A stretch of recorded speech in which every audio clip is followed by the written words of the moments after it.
आज की कहानी शुरू होती है एक खूबसूरत और प्यारे से गांव से, जिसका नाम था प्रेमनगर। जैसा नाम वैसा ही वहां का माहौल। गांव के सभी लोग प्रेम और अपनापन से रहते थे, लेकिन एक बड़ी समस्या थी। पूरे गांव में हरियाली का नामो निशान तक नहीं था। सूखी धरती, मुरझाए पेड़, मानो प्रकृति ने मुंह मोड़ लिया हो। इसी गांव में रहता था राइस्टार, जो गांव का प्रधान था। वह दिन रात अपने गांव की दशा को लेकर चिंतित रहता। अपने लोगों के दुख को देखकर उसका दिल रो पड़ता, लेकिन उसके पास कोई समाधान नहीं था। एक रात लगभग 2 बजे, जब पूरा गांव गहरी नींद में था, अचानक हवाओं में एक मधुर गीत गूंजने लगा। साथ ही एक रहस्यमयी धुंध पूरे गांव को घेरने लगी। उस धुंध में से एक प्रकट हुई एक सुंदर सी लड़की। उसका नाम था गुड़िया। वह गांव के बीचों बीच आकर खड़ी हुई, एक मंत्र बोला और देखते ही देखते वह एक चमकते हुए सफेद पीड़ में बदल गई। और तभी चमत्कार हुआ। सूखी धरती पर हरियाली लहराने लगी, मुरझाए पेड़ों में जान आ गई। प्रेमनगर फिर से जीवंत हो उठा, जैसे नया जन्म पा गया हो। सुबह जब राइस्टार ने गांव में गीतों और उत्सव की आवाजें सुनी, तो दौड़ता हुआ बाहर निकला। उसकी आंखों के सामने था हरा भरा प्रेमनगर। गांव के बीचों बीच खड़ा था चमकता हुआ सफेद पेड़। राइस्टार ने सभी लोगों को इकट्ठा किया और कहा, यह कोई साधारण पेड़ नहीं, यह तो एक वरदान है। आज से हम इसकी पूजा करेंगे। उसी रात सभी लोग दीप जलाकर उस पेड़ की पूजा करने लगे। लेकिन हर रोशनी की अपनी एक परछाई होती है। प्रेमनगर के पास ही था एक दूसरा गांव, सहुर नगर। वहां रहता था एक लालची और चालाक व्यक्ति,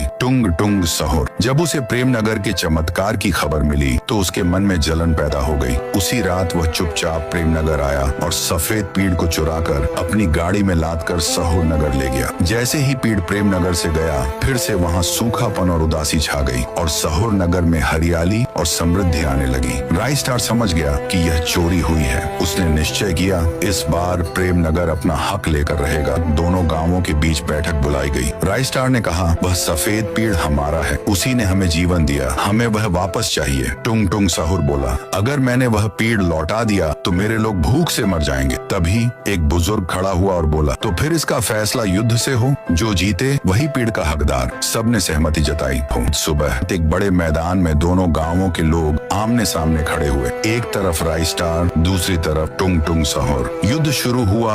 चारों ओर कोहराम मच गया। लोग घायल होने लगे, कई जिंदगी खत्म हो गई। राइस्टार और टुंग टुंग तलवारें लेकर आमने सामने थे। तभी आकाश से वही सफेद पेड़ धरती पर गिरता है और उसमें से फिर से प्रकट होती है गुड़िया। वह जोर से कहती है, रुको, मैं तुम्हें एक नया रास्ता दिखाने आई हूँ। अगर तुम मुझे दोनों गांवों के बीच लगाओ तो मैं दोनों को हरियाली से भर दूंगी। दोनों प्रधान गुड़िया की बात मान लेते हैं। उस सफेद पेड़ को दोनों गांवों